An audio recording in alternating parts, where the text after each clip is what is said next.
Hello, everyone, and welcome to Talk Nerdy. Today is Monday, August 24th, 2020, and I'm the host of the show, Cara Santa Maria. And this week, I want to thank our top patrons, those who have pledged a significant amount of support to keep Talk Nerdy free for everyone else. They include June Sapara, Christopher Pitts, Michael Gaucher, Mary Neva, Pasquale Gelati, Ulrika Hageman, Dudas Infinitas, David J.E. Smith, Charles Payette, and Brian Holden. Thank you all so very much. All right, now let's dive into the show. This is a really, really good one, you guys. I had the opportunity to sit down with Maria Konnikova. You may remember her from a previous episode. I think just one, maybe two. I think just one. Honestly, I could look that up, but doesn't really matter, does it? We've spoken with her before on Talk Nerdy about her previous books. She wrote about really a lot about con artists and kind of about human psychology. She wrote The Confidence Game and Mastermind, How to Think Like Sherlock Holmes. And that's what we would have spoken about on our previous episodes. She actually studied psychology academically and then went on to become, just a really celebrated science writer across several different science platforms. But more recently, as she was researching for her newest book, she actually became a professional poker player, sort of accidentally. She's won over $300,000 in tournament earnings, and she's going to share with us today a lot of the stuff that she learned in trying to understand poker. So her new book is called The Biggest Bluff: How I Learned to Pay Attention, Master Myself, and Win. Guys, this is a really, really fun one. So without any further ado, here she is, Dr. Maria Konnikova. Maria, thank you so much for joining me today. Thank you so much. It's always a pleasure, and I'm thrilled to be back. Okay, so things are very different now for so many reasons, but probably the biggest reason is that your most recent book not only was a research project, but it also involved a pretty lifestyle change. And even right now, you are in the midst of playing poker, aren't you? Yes. I mean, last time you and I did this, if you had told me, by the way, Maria, next time we speak, you will have become, for a period of a few years, a professional poker player, I would have just laughed and said, that's such a great joke. I wonder where you came up with it, because I'm someone who just didn't care about cards, hate casinos. This is totally not me. And yet, yes, here we are. I embarked on this new project for a book. And it was supposed to be just a year, just immersing myself in this world of poker because I was interested in luck, not because I was interested in poker, and ended up just becoming something totally different, taking on a life of its own. And here we are, 3 years later, and I'm talking to you not from my lovely apartment in New York, but from an Airbnb rental in New Jersey, because I'm here to play the World Series of Poker online, and because live events are not happening right now for obvious reason, and you can't play in New York, but you can play in New Jersey. Who could have ever guessed? It's amazing. Last time you were on the show, I think we were talking about The Confidence Game. Your book before The Confidence Game was Mastermind. And one of the themes of these first two books of yours was in many ways, I think, connected to your work as a science journalist, but also your academic career in psychology. And, what we talked about the last time we were together, and I think the last time I saw you also was probably at some skeptic convention somewhere.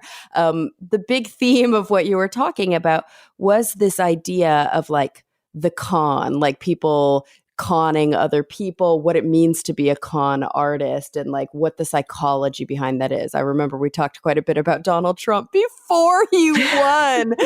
Oh, God. Oh, it was a different time. So did that idea evolve into the poker stuff. I play poker a lot too, so I'm super excited to talk to you about it. I'm not as good as you are, but I'm very excited to talk to you about it. And of course, one of the biggest parts of poker is the psychology behind poker. It's not just the numbers. It's not just the skill. Is that where your interest kind of started to evolve? It would be so easy for me to say yes, because in retrospect, the connections are so obvious, but no, it's only in retrospect that the dots connect. In the moment, they didn't connect at all. And I came to poker from a very, very different angle. So the confidence game had come out, and everything was lovely. And then I actually went through a really rough patch of bad personal luck in my life. I got very sick with some really strange autoimmune condition that to this day has not been diagnosed. It just went away, and knock on wood, it's not going to come back, because for stretches of time I couldn't leave the apartment because my skin became allergic to everything, and anything that touched it, basically I would just break out in these horrible hives, and it was painful, and they were all over my body and face and neck and everything. And so I was trying to get this diagnosed, and it wasn't happening. My grandmother died at around the same time in a freak accident, not because she was sick, just slipped in the night, hit her head, didn't wake up. Multiple people in my family lost their jobs. And this is just, we're talking about like a few months stretch. And it made me realize that luck plays such a powerful role in our lives, and we just take it for granted when it's on our side, when it's actually going for us.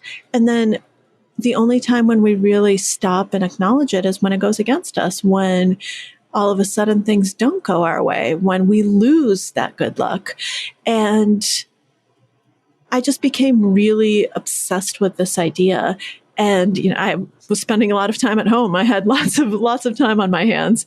So I started reading a lot and decided, I want to write about luck for my next book. I want to explore this. I want to explore the limits of our control, how we can learn to tell the difference between skill and chance, between what we control and what we don't. And I didn't know how to find a way into the topic and what the story was. I just had this big philosophical query. And someone suggested that I look into game theory, because they said, it's a good framework for looking at chance. So I picked up The Theory of Games, which is the foundational text of game theory, and realized that one of its authors, John von Neumann, was a poker player. And not only was he a poker player, but poker inspired game theory. And what he wrote about the game really caught my eye. He said that real life consists of bluffing, of little tactics of deception, of figuring out, what does this man think I mean to do? And that is what games are about in my theory. And that is what poker is about. So he went on to say that poker is the perfect model for strategic decision-making in life, because it's a game of incomplete information. There are things I know, things you know, things we both know. We all have to make the best decision we can, knowing that we don't know everything, knowing that all the information isn't out there, knowing that we have to just try to do the best we can. And ultimately it's going to be uncertain, and you can't control the cards, but you can do your best. And what you can do is get your money in as a favorite. Try to work the odds in your favor. And von Neumann thought that if you could find a way to solve poker, to solve No Limit Texas Hold'em, which is the variant he played and the variant I ended up playing, then you'd have just the key to how to approach decisions in life. He thought it might even help prevent nuclear war. And by the way, von Neumann wasn't just the father of game theory. This is also one of the people who created the hydrogen bomb and the computer. So he knew what he was talking about. He was involved in the highest level negotiations. This really intrigued me. And I thought, what is this poker thing? Let me read about it. And something clicked when I started reading about poker. I thought, this might be it. Why don't I learn this game? Why don't I get someone really, really good to teach me? A year seems good. A year is always a good length for a book. My year of this, my year of that works well, sells copies. Nice. Let's do it. Let me actually use poker as a way to explore this question of skill versus chance. So that was my original introduction to the game, not because I thought that there was any affinity to con artists, even though there is, obviously, not because I really was thinking about the fact that, hey, your PhD in psychology is on decision making under uncertainty and risky situations. No, I wasn't thinking about any of that. It was really that skill versus chance question that propelled me into it. Oh, I love that so much. And I mean, that's something I think that has always drawn me to the game of poker. I've never taken the time. I mean, I'm looking at my bookshelf right now, and I see 1, 2, 3, 4, 5, 6, 7, 8 poker books other than yours. Now I'm like, where do I put your book? Does it go with my poker books? Does it go with my psychology book? But yeah, so I know that I've read a bit about like poker theory in the past, but I've never really trained with somebody. I tend to prefer home games over games in card rooms. I've definitely never won a buy into the World Series. Oh my gosh. But there is something that really draws me to poker because I think it speaks to sort of my skeptical tendencies. So not just this conversation about skill and luck and sort of what combination of two goes into sort of the macro decision making during the game, but also the sort of micro decision making, but also the sort of macro conversation about how to, in the long term, win money playing poker. I've always been really intrigued by this idea of simply minimizing your losses and maximizing your gains. Like you're always going to lose sometimes, and hopefully if you're halfway decent, you're always going to win sometimes. So how can you make sure that when you win the most, and when you lose the least? And that was what always really drew me into the game. Yeah, and I think it goes to show your background and the fact that you are a skeptic and that you have this very thinking pursuit. Because what Eric Seidel, who became my coach, taught me is that you can't play poker to have your goal be winning money, because you can't control that. That's the outcome. Right. Your goal has to be, how do I make the best decision possible? That's what you control. That's the process. And then if that's your goal, and if you work on optimizing your decision process and on learning how do I make the best decisions, then over the long term, you will make money. But you can't, if your goal is always to make money, you're going to make mistakes because your motivation is wrong. You're too outcome focused. And so you're going to let that seep in to your decision process, which is bad because that shouldn't be part of your decision process. And over the long term, you're going to lose money. And so what he really taught me is that you have to think about what is within you to actually change, which is how you think about things, how you approach things, your reactions, your actions, your emotions, your logic, your thought process. That's what you should be focusing on. And then the money will come, because in the short term, in the immediate term, variance only evens out over volume. That's the cure to variance. And in the immediate term, in one hand, one game, one tournament, anyone can win. Anything can happen. It doesn't make you a brilliant player if you win a lot of money, and it doesn't make you a terrible player if you lose a lot of money. But over 10, 100, 1,000 samples, all of a sudden, the skilled player is going to take the money away from the unskilled player. So your goal should be, how do I become the skilled player? What's the difference between the skilled player and the unskilled player? Well, the difference is thought process. The difference is analysis. The difference is, how can I be the more logical, the more rational person, the person who really knows how to pick apart the nodes of a decision and figure out at every given point, okay, how do I optimize this? And yes, I think what you said, how do I make the most with my good hands and lose the least with my bad hands? And that's a huge part of it. You want to put yourself in a position to win as often as you can, but that doesn't mean you're actually going to win. And so one of the other crucial lessons that I think we'd all do well to take away from the poker table is play within your bankroll, play within the money that you actually, where you can actually see the long term, because a lot of people, they go broke because they never get to see the long term. And that's a mistake I think people make in life all the time. Absolutely. I mean, that reminds me of two big kind of features that I find really attractive about poker and that I've kind of noticed over the years that I've been playing are that one, the really serious players or the people who seem to have a more, maybe I should say, holistic grasp of the game tend to keep records. Like they tend to have a spreadsheet where they write down most of the games that they play. Not always, but that really helped me to see how often was I in the money, when I was in the money, how much money was I making, when I wasn't, how much was I losing, so that I could see on the long term if I was up or if I was down. And what was the other one? It was in my head just 1 second ago, but I'm not fully coffeeed yet. See, that's another important thing. Don't play poker when you've first woken up in the morning. No, I think it is the an other important one, thing, by the way. Yeah. No, it totally is. Don't underestimate it. Eric told me so many things. You should only play when you're feeling your best self. I mean, Right. unless you can't avoid it, because sometimes you need to play because you're in a multi-day tournament.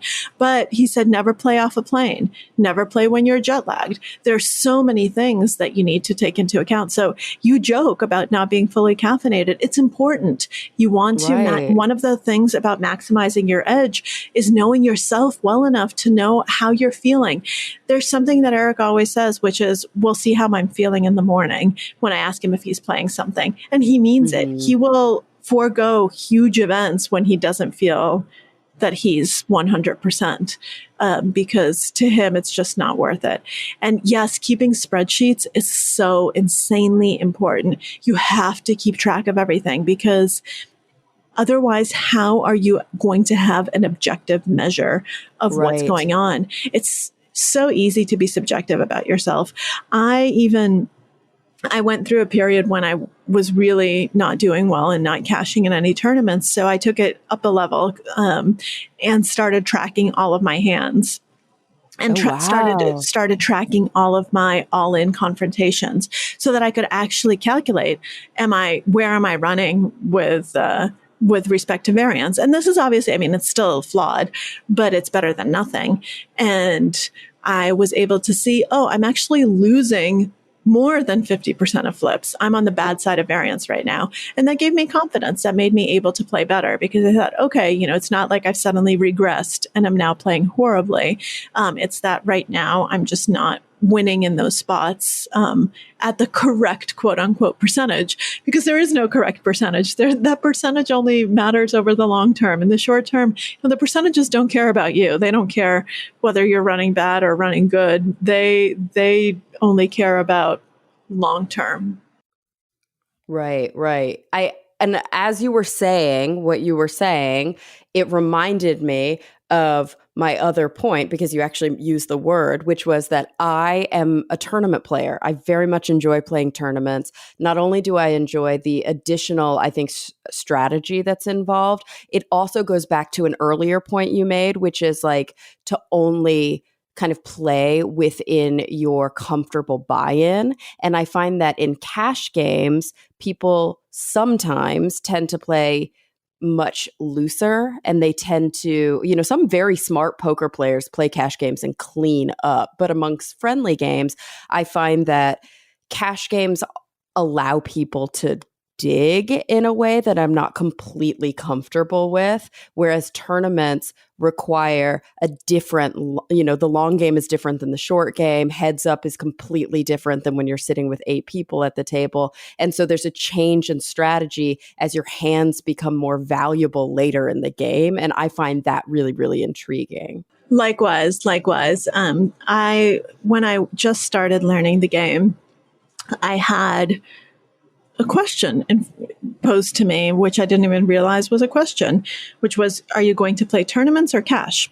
Mm-hmm. I didn't even know that there was a difference, but there is. And for people listening who don't play poker, so cash games are what you probably are thinking about when you think of poker, because in most movies, that's what you're seeing. So everyone buys in for however much they want, and every chip is worth money. Every chip has a cash value of however much you paid for it. So all those James Bond movies, they're playing cash games, and rounders, they're playing cash games. And you can get up and walk away anytime you want. And you can also reload and ask for more chips anytime you want. And so you're actually playing for the little things on the table. Whereas in a tournament, the chips have no cash value whatsoever. They're just a way of keeping score. And whereas in a cash game, you can walk away whenever you want, in a tournament, you're there and you buy in. Let's say you buy in for $100 and let's say 100 people bought in. Well, 90 of those people, more or fewer, depending on the exact tournament, but 90 is about right, are going to walk away with zero because the tournament only pays 10% of the field, let's say. And so person 11 who is out of the tournament is going to be down $100.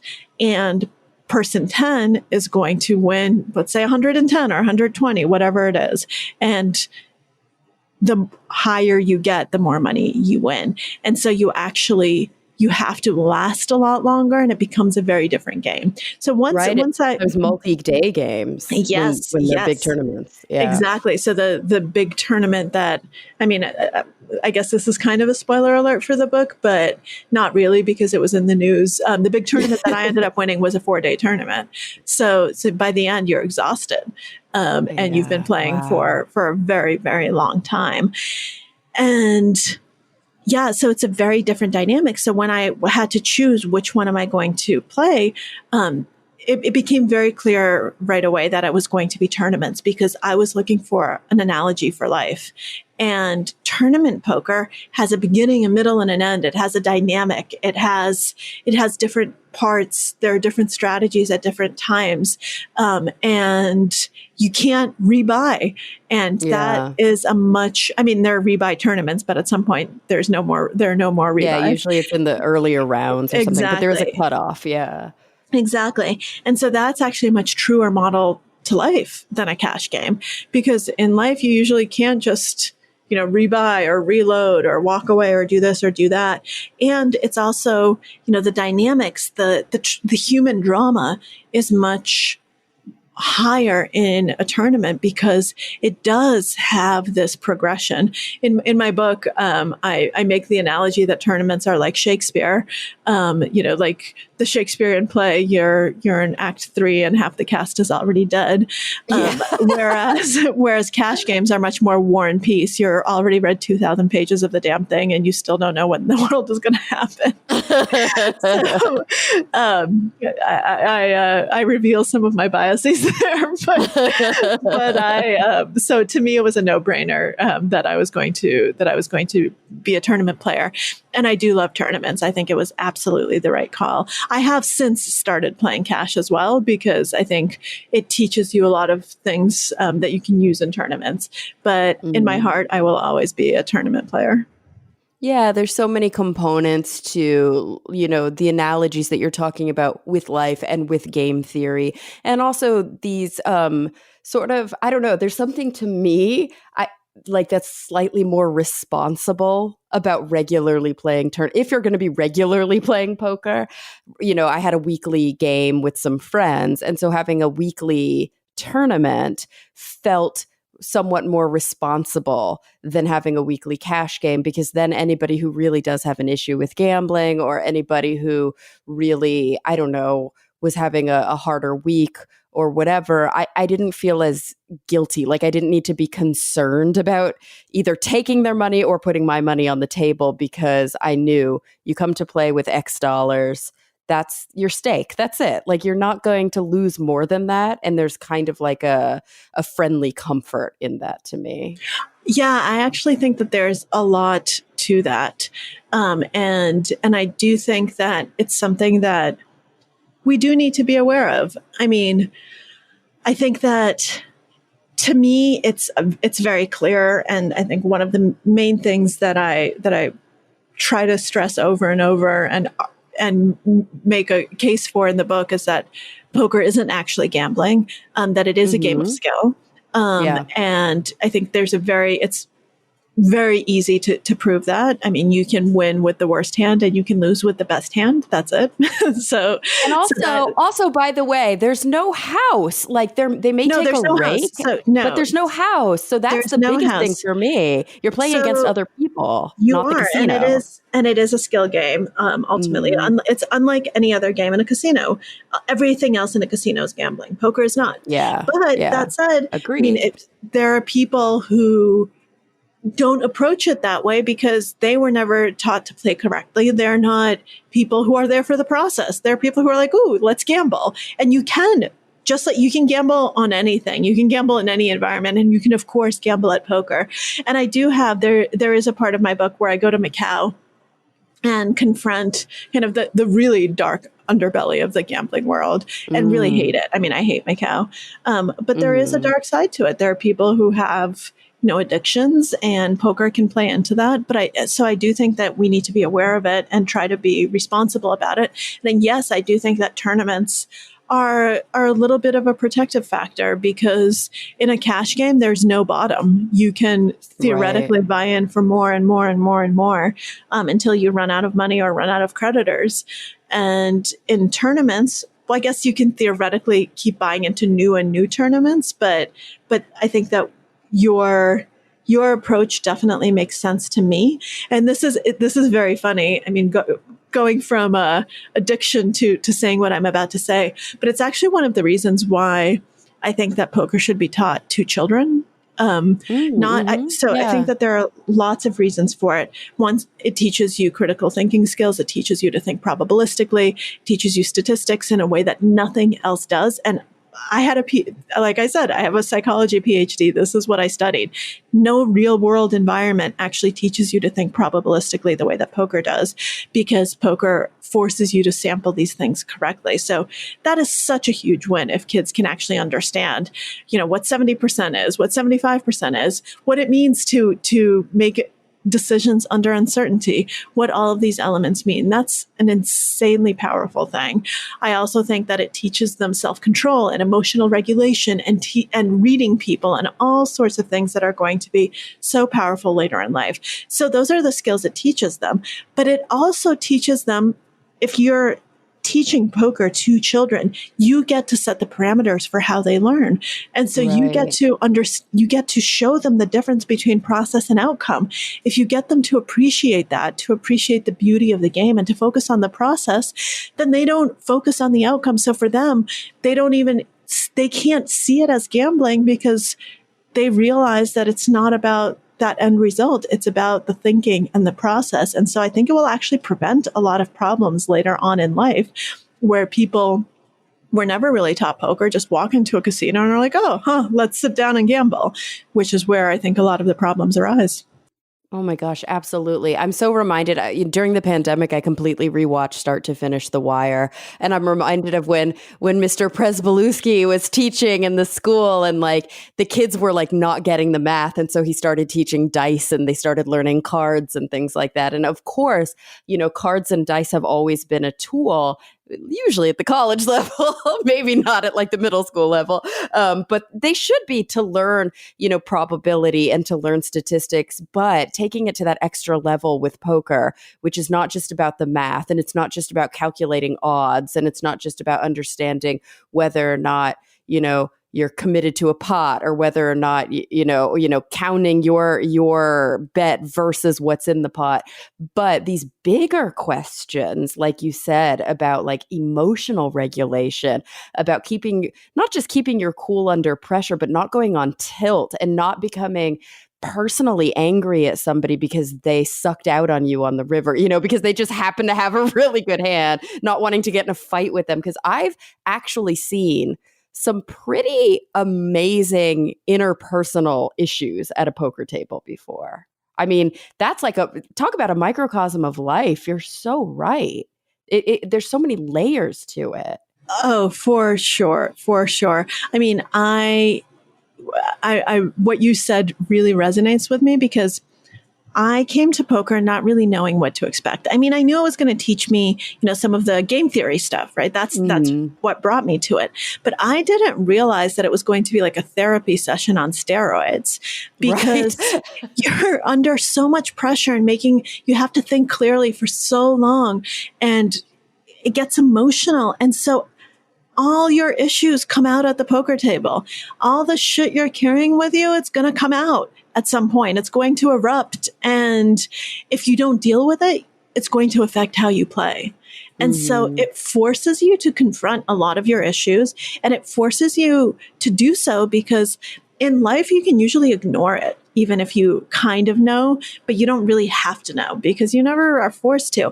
In poker, it's affecting your bottom line. You're losing money. You're very incentivized to fix it and to actually pay attention to it, because if you don't, you're going to be a losing player. And so the fact that you get this very direct feedback and that the feedback actually plays into your wallet is such a powerful learning mechanism. And so all of a sudden, maybe I knew I had some of these issues. A lot of them I wasn't even aware of, but maybe I knew about some of them. And yet I was never really motivated to do anything about it. And that's why I said therapy on steroids, because you can't keep coming back to the therapist week after week after week. You've got to deal with it. You've got to talk through the issue and figure out, how do I remedy it? What do I do in the moment? So I'm not the person having the blow up. So I'm not the person everyone is looking at thinking, oh boy, here she goes again. Oh my gosh. It's such, I'm so glad that this was what you tackled. I mean, I think it's so much deeper too than the headline, which anybody who has been following your work for several years, or who happened to luckily enough come across the headlines when you were playing in these professional events and continue to do so. But when you first started making headlines with this, I think for them, the top line is, science journalist goes to learn about poker, ends up becoming a pro poker player. Look how cool that is. And there is something very cool about that. I mean, that must have been so freaking exciting for you. But I'm so glad that the book is so much more than that. I mean, there is this, this autobiographical component to it, of course, where it's like your kind of hero journey in the game. But I think so much more than that is like what the game is and how it translates into these very real psychological principles, into these very important aspects of living that we should all be learning from right now, because we are in the midst of basically the clusterfuck of all clusterfucks that is the exemplar of the many very key important people not heeding these lessons. Absolutely. Absolutely. It's funny. I've been asked now a few times about how it feels to be releasing a book right now. And obviously it's not ideal. Like if I were planning a book release, I would not say, all right, let's throw in a pandemic, and not do any in-person events. That'd be fun. Exactly, no in-person events. Let's also throw in, a reckoning, a racial reckoning, a social reckoning in this country. Let's throw in an economic crisis, and let's do all of these things at once. And I think that'll be a great fun time to release a book. Obviously, no. But one of the big themes of the book is that all you can focus on is the process. And then the cards are going to come how the cards are going to come. And that's not within your control. And you have to learn to be okay with that. You have to learn how to be okay with uncertainty. You have to learn how to be okay with incomplete information, with a changing landscape, with not knowing. And you have to be willing to adjust your decision, to change what you're doing, to change your strategy as the environment changes, as new information changes, as new cards come on the board and the texture of the board changes. And in order to even play the hand, you need to understand statistics. You need to understand what that actually means. And in some ways, I mean, my book is so much about the present moment and about what's happening and about how to wrap our mind around COVID and around all of these different things and around what we can do.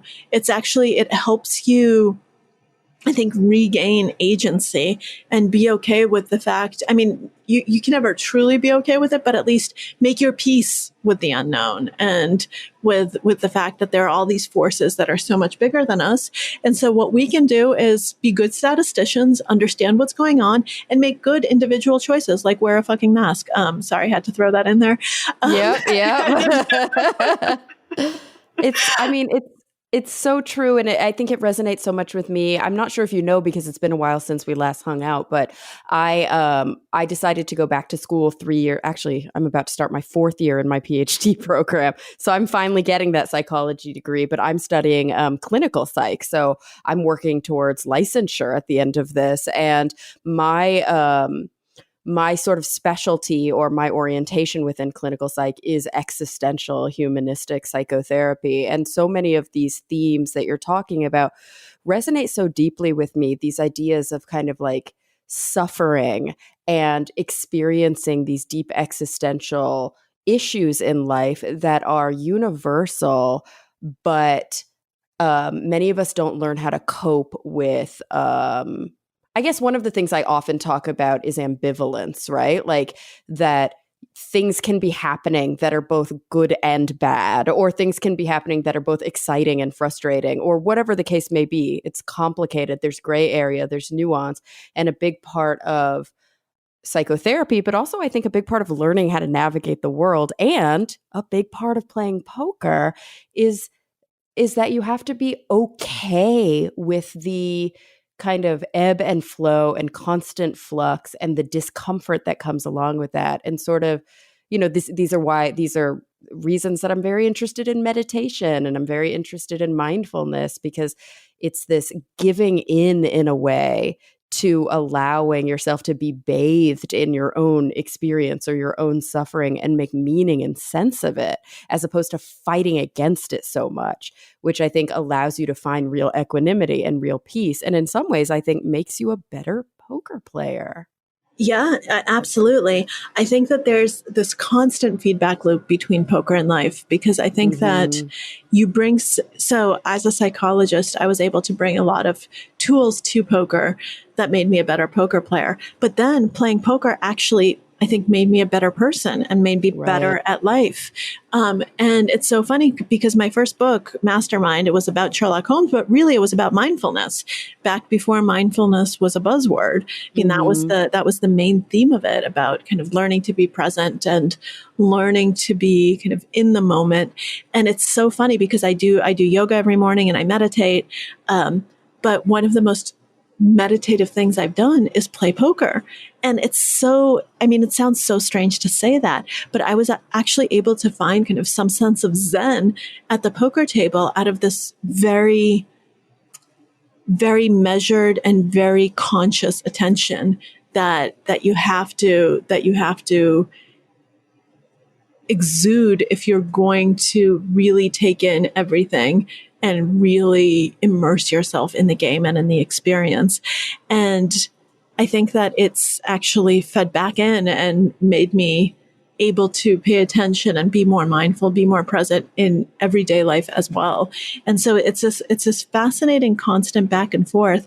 And yes, I think it's such a powerful lesson, as is mindfulness, as is all of these things. It's a powerful lesson in letting go and just in not just in maximizing control. Absolutely. So this isn't like a call against free will, which a lot of people think it might be. They're like, oh, well, if chance is so huge, and then I don't need to make any decisions, and exactly, I can do anything. Carry by the river. Exactly. No, it's actually, it's a call to action, to exercise as much agency as you can over the things that you have agency over, because there's so much more that you don't control. So you have to really maximize what you can, and then be okay with those other elements.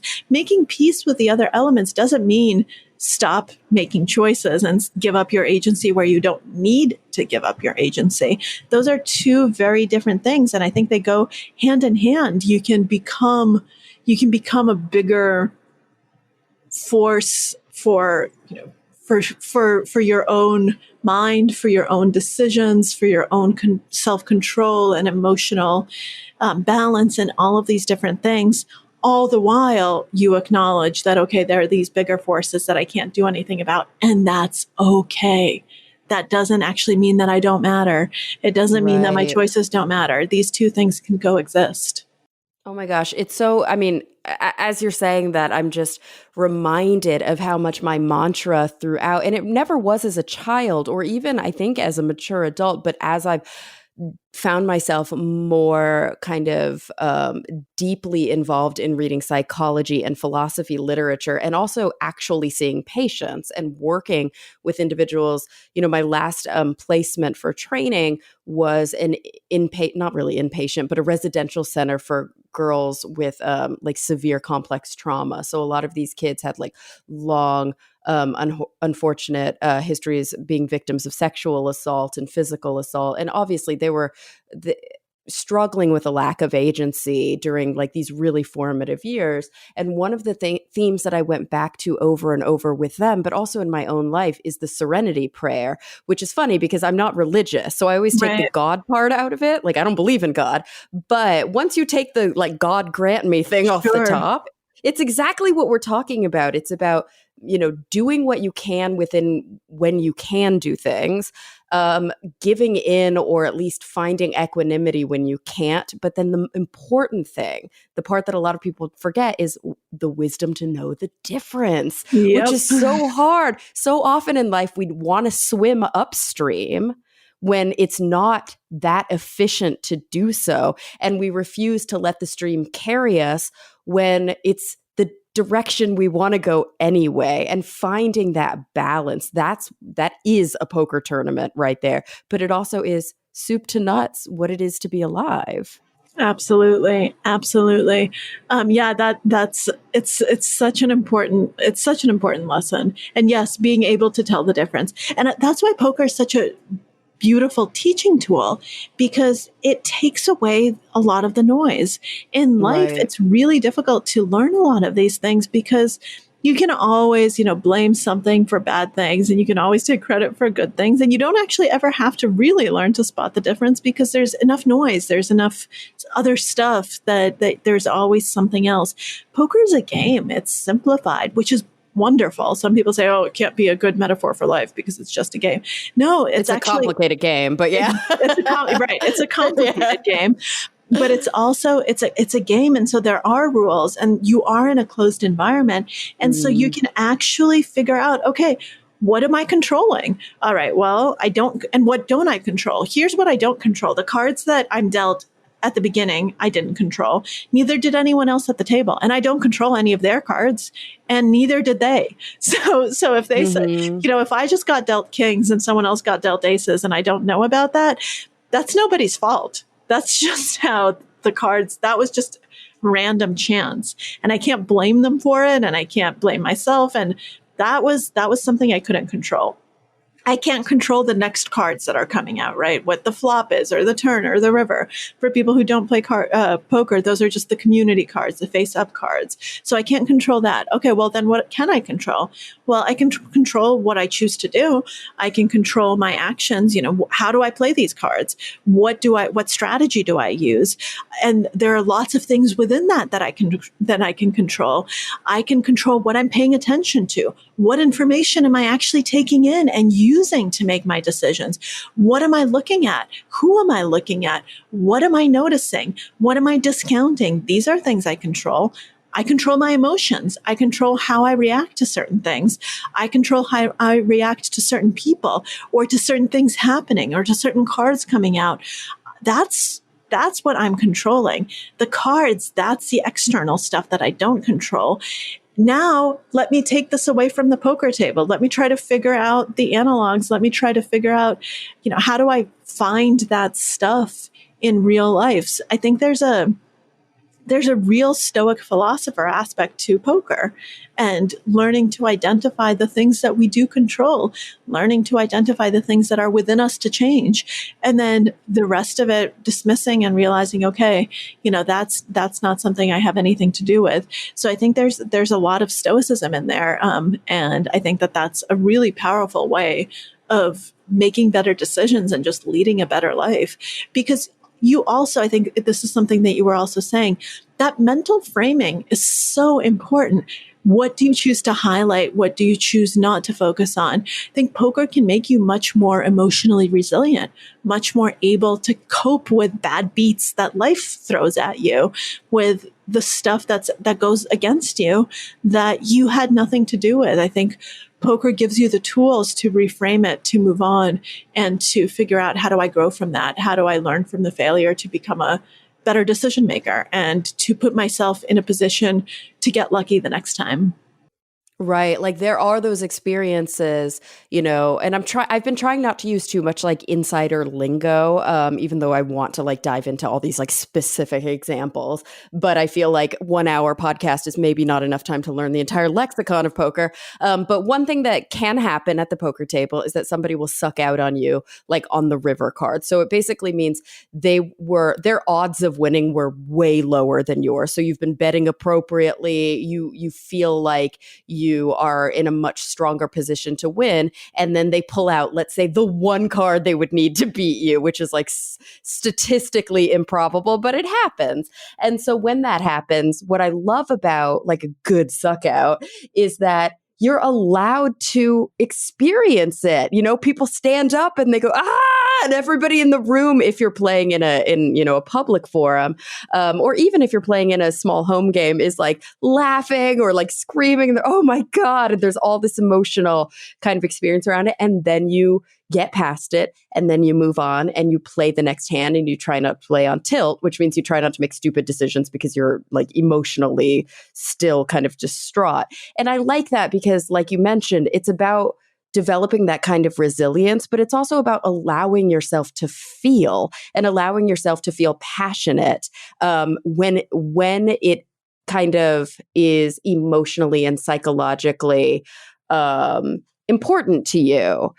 And then learning from it and continuing on your journey. Like there's just so many of those parallels that I think are really important. And one that I really wanted to highlight, because I was like, okay, we should get into some of the technical game. And also I want to talk a little bit about your autobiographical experience. Although, of course, these are things people are going to gather when they read the book, because I know they will. But anyway, one thing that I wanted to talk about is this concept, and hopefully this doesn't require too much poker background, of quote unquote beginner's luck. Because this is something I hear all the time. I'll play with a friend who never plays, and they'll, be in the money the first and only time they played. And they're like, well, beginner's luck. And I'm like, yes, there is some luck to it. But also, beginners make weird decisions because they don't really understand the rules of the game. So they find themselves in hands that seasoned players would never have been in to begin with. And then it's like strange things happen where they're able to pick up hands and everybody's like, why are you even there? How could you bet that much? So there is this really interesting kind of kink in the game theory cog, or the game theory, conversation about what happens when somebody's not playing the game the way everybody else is playing it. That really changes the dynamic, doesn't it? Yeah. So I'm going to say two things. Okay. One, I actually don't think that there is beginner's luck. Because okay, good. Okay, interesting. Because I think actually, but I didn't want to go that far. because I think that what we're seeing is a memory bias, right? You remember Absolutely. All the cases when the beginner cashed in their first and only tournament, but 99 of them didn't. We don't even know about them because they didn't cash. Right. We don't even know their names. We don't even know whatever. Who they were. Yeah. So there's a huge memory and hindsight bias there. Secondly, there's a chapter in my book where, so my main coach was Eric Seidel, but someone else I worked with and still work with a lot is Phil Galfond, who's another just brilliant player. And there's a chapter devoted to the Phil philosophy, where he was really trying to teach me at the early stages of my journey how to approach a lot of different decisions. And one of the things he said was exactly what you were saying, that, well, a lot of times people will rail and say, I can't play against bad players. I have no idea what they're going to be doing. And they get very annoyed and they say, well, I can't win here. There's nothing I can do. Like they're not playing the right way. Exactly, Why not? Exactly. Yeah. There's a joke in poker. I'm going to move up in stakes to where they respect my raises. And it's right. but actually some people do that. And it's wrong because if you aren't winning, you should not be moving up in stakes. However, so what Phil told me was that even bad players have a reason for what they do. What your goal needs to be is to figure out what that reason is. And once you figure it out, you can play against them. Everyone has a motivation behind that decision. And for someone who's a beginner who doesn't know what they're doing, it might just be something like, oh, well, I just want to see the next card. I'm interested. I'm not quite sure what to do. So I'm just going to call. Calling is in some ways like the easiest thing to do. Once you figure out what they're doing, you can play against them. All of a sudden you understand why they find themselves in certain spots, because getting mad at them is not the answer. Getting mad and railing and getting annoyed, that's not going to help you. What you need to figure out is, how can I help myself? How can I actually take advantage of this situation? You want bad players at your table because ultimately you will take their money. And your goal is always to ask why. And this was such an important lesson that he taught me, because it wasn't just about other players. It was also about yourself. So Phil also taught me, you always have to ask why you're doing something. Always know the reason. And that's so helpful because it prevents you from just taking reflexive actions just because you want to, or just because it's what you always do, or whatever it is. Or because you think it's what you're supposed to do regardless of the circumstances. That's not a good reason. Yeah. And it's so important to know that. And that's something that I've really taken away from poker. Always ask why. Because it helps you not be judgmental. It helps you realize that everyone is motivated by something. It helps you really see the world from other people's perspective, which is another hugely important thing that poker teaches you, because that's what you need to try to learn how to do if you're going to be a good player. Figure out what other people are thinking. Right. It does. I continue to see these parallels with my own journey, learning how to be a good psychotherapist. Is like, one of the things that you learn really early on is that therapy is not just about telling people insight. Everybody thinks that's what it is. Like, oh, if I go to therapy, my therapist will give me insight. And it's like, I can't give you insight. I can't be like, you're with the wrong guy. He's hurting you. You should leave. Like, how many times have you heard that? 1,000,000 times, right? You have to come to your own insight. And a big part of being a therapist is understanding why people find themselves in similar positions over and over, or understanding why they make the decisions they make, even if they don't seem rational to me or you or literally anybody else in their lives. There is an intrinsic motivation, and sometimes it's really powerful, like overwhelmingly powerful. And of course, you see that at the poker table. I think one of the best examples that I often think of, and I'm wondering how much you use this in your book, is the idea of folding a pair of pocket aces. So, there are good hands in poker and there are bad hands in poker, but they are only meaningful insofar as how they kind of fit with the board. So in Hold'em, there's you get dealt two hands, and ultimately by the end of all the betting rounds, they're you get dealt two cards. They're 3 face-up cards, or 5 face-up cards. Sorry, and so you're playing with the best 5 out of those 7.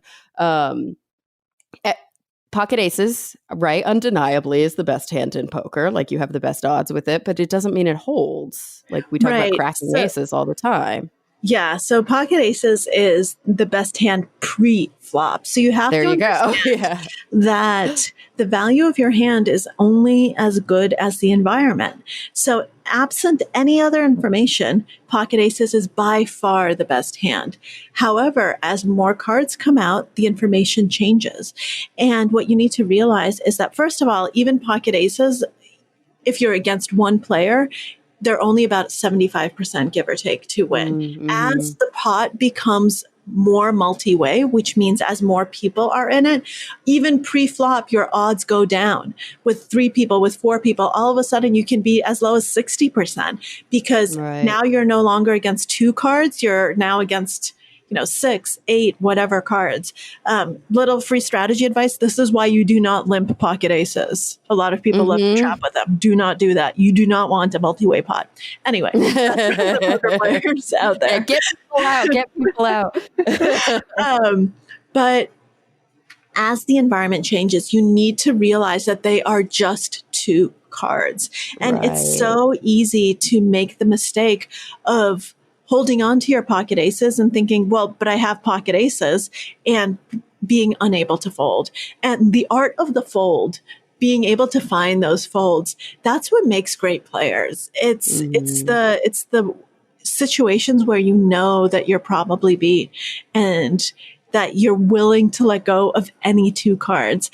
That's why it's also better to not be a nit, which is a tight player who only plays really good hands, because that makes it harder to let go. If you're only playing, 5% of hands, you're only playing pocket aces and pocket kings and pocket queens, maybe pocket jacks, a few different things like that. And all of a sudden, and so you're sitting for hours not playing, and then you get your pocket aces.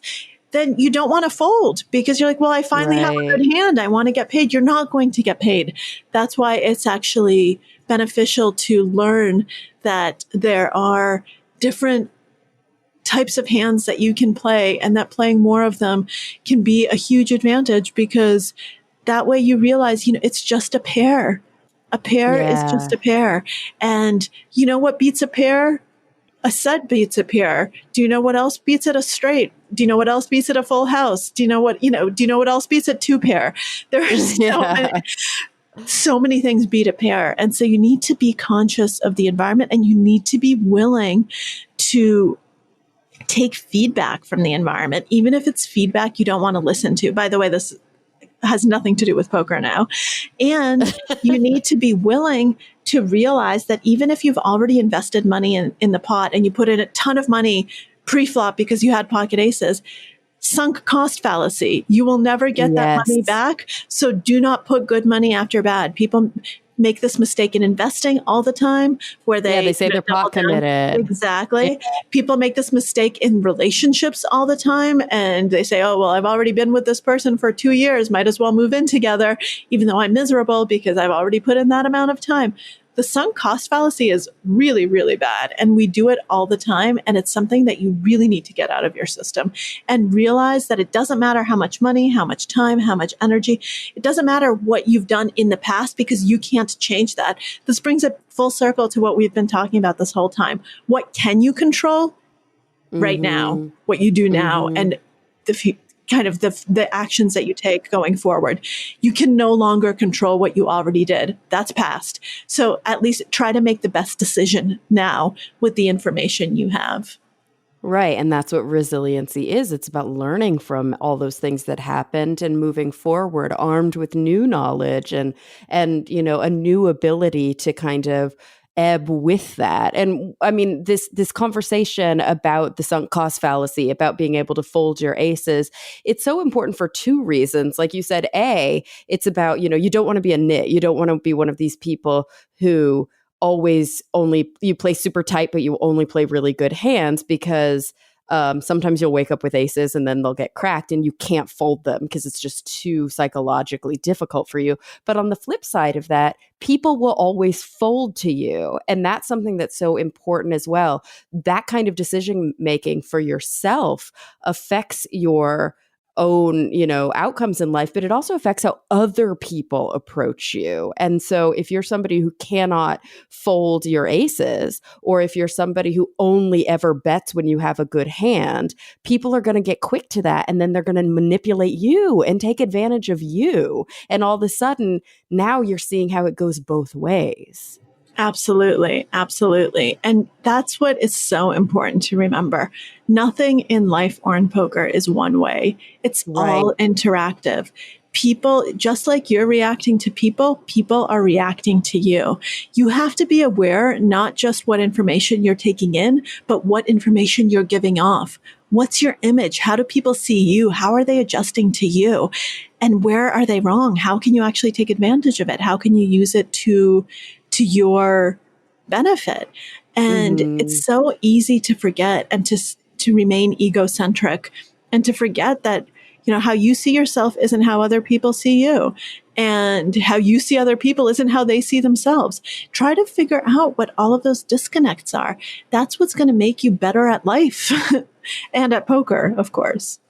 Absolutely. Oh my gosh, Maria, so many lessons, so much interesting stuff. I before we close up with the last two questions, I feel bad because I feel like probably every other interview you've done started with a conversation about how you got to the place that you are. How did you get to be sitting in Jersey during a global pandemic, playing in the World Series? So I wanted to have sort of a quick and dirty for people who, just need a little taste before they buy the book about that process, sort of that autobiographical process of, I wanted to write a book about luck, and now all of a sudden I've been lucky or I've been skilled enough to find myself in this place. Yeah. So, lucky, I got one of the best players in the world to agree to take me on. And he introduced me to a lot of the other best players who have all helped me and become good friends and have been just so remarkably generous with their time throughout this whole process. So I definitely had access to some of the best poker minds in the world, which accelerated my learning process. And I worked hard. I left the New Yorker to do this full time, to actually focus on learning poker full time. So when I started out, I spent 7 days a week, 8, 9, 10 hours a day, either studying or playing or reviewing, basically living and breathing poker. So I did work very hard, but I also got very lucky. I ended up winning a major international title. And I could have very easily not, because as we've already talked about, when it comes to any one tournament, it's very easy not very easy. You have to be skilled, but you also have to get very lucky. And if I hadn't won, I think my story would have been very different. No one cares about second place. But winning, no, that's true. Winning got all of this media attention and got me a sponsorship from PokerStars. So I joined Team Pro, and that gave me the opportunity to do this really seriously full time for another year, to travel around the world, to play in all these tournaments. And I wanted to keep playing because I wanted to prove to myself that it wasn't a one-time thing, that I actually had learned something and that my skill had gotten up to a certain level. And I did prove that to myself. I ended up making multiple other final tables around the world, had multiple second place finishes, no more big wins. But I think I showed myself that I really had learned something. That said, I had also gotten very lucky along the way. And the book does not end with my victory, because that would be a fake ending. And there's a lot to the journey that's still to come after that big media moment. And so what about now? We're in the midst of a global pandemic, a lot of political unrest. You can't play in person now. You obviously are a writer and have always been a writer and will always be a writer. You do have your PhD in psychology. What's next for you? Are you a pro poker player from here on out? Is it a kind of a hybrid career where you write and supplement your income and your kind of like psychological stealth by playing poker? Like, what do you want to do next? Who knows? One of the things that I'm focusing on right now is just taking it one day at a time. I think the current situation has shown us more clearly than anything else that, you can't predict the future. That's why it's the future. And there are just so many things happening right now that we don't know what the world's going to look like. And one of the things I've taken from this journey is that you don't know how your future is going to look. You don't know what your career is going to look like. Just be open-minded and remain focused on the present and see what you can do now. So right now I'm focused on the book, getting it out in the world and doing everything I can to support it. And so I'm always going to be a writer first and foremost. But that said, I love poker and I still think it has a lot to teach me. So I see myself as continuing to play. We'll see on what level and how much time I'm willing to devote to it, because I am a live player. So I'm here playing online and, it's fine, but it's not what I love. And it's not where my biggest edge is. And so I think that we'll just see what happens in the world, and we'll see what's next for me, one step at a time. But there's no incompatibility between writing and playing poker. You can do both all over the world. So at least as of now, I have no plans to stop playing, and I've never had any plans to stop writing. That's what I'm going to be doing till my dying day. Yay. Okay, so I have to ask then, will you, if you find yourself in LA, when the pandemic has moved to a place where it's, safe to be in person again, will you come play at my table sometime? I would absolutely love to. It would be an honor. Oh, that makes me so happy.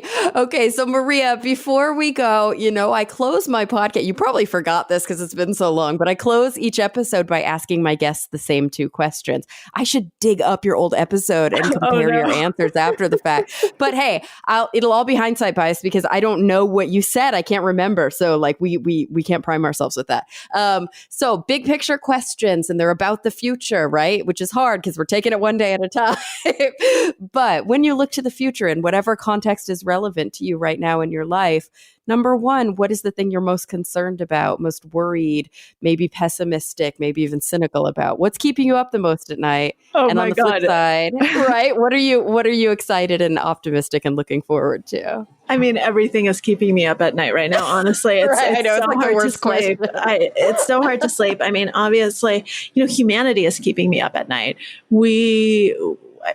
Everything that's happening in the world and in the United States, I'm so dispirited. And the thing that really scares me, I'm sorry, I'm going to have to get political, is that we might still end up reelecting Donald Trump. And that that makes me want to cry because so many of the things that I'm worried about, I'm worried about our social structure, our safety net, just basic human rights and people being treated as people. I'm worried about bigger things like global warming.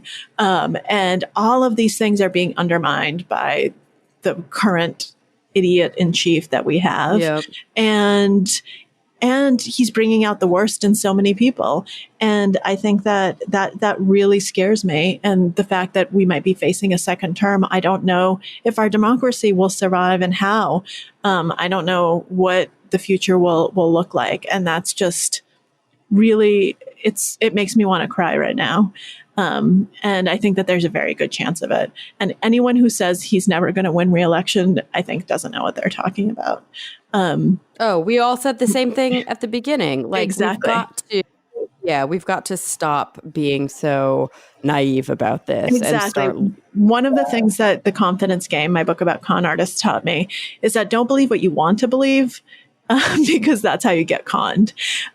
Be willing to believe the things that you really don't want to believe, and try to kind of confront those bad versions. And that's what's keeping me up. What makes me optimistic? People like Greta Thunberg, the fact that we do have, a younger generation that seems, the marches, the protests. Normally I'm in Brooklyn, and a lot of the protests were happening in my neighborhood, and that makes me optimistic, that people are getting together, and that there are movements out there, and there are strong people willing to stand up for the good fight. And I hope that those voices won't get defeated, won't get frustrated, and I'll do everything I can to help amplify them on my end. And I hope that ultimately, in the long term, they will succeed, even though in the short term, I'm despairing. Here. Everyone, Maria Konnikova, her book is The Biggest Bluff, How I Learned to Pay Attention, Master Myself, and Win. Thank you so much. This was so much fun. It really was. I wish we could do this every week. It was like a therapy session and wonderful friend reunion. Yay. I know. I can't wait to see you in person when we can. I cannot wait to play poker with you. I'll make sure it's a low stakes game so I don't lose too much. That sounds like a great plan. So thank you so much once again. Thank you so much. Of course. Thank you for coming back week after week. I'm really looking forward to the next time we all get together to talk nerdy.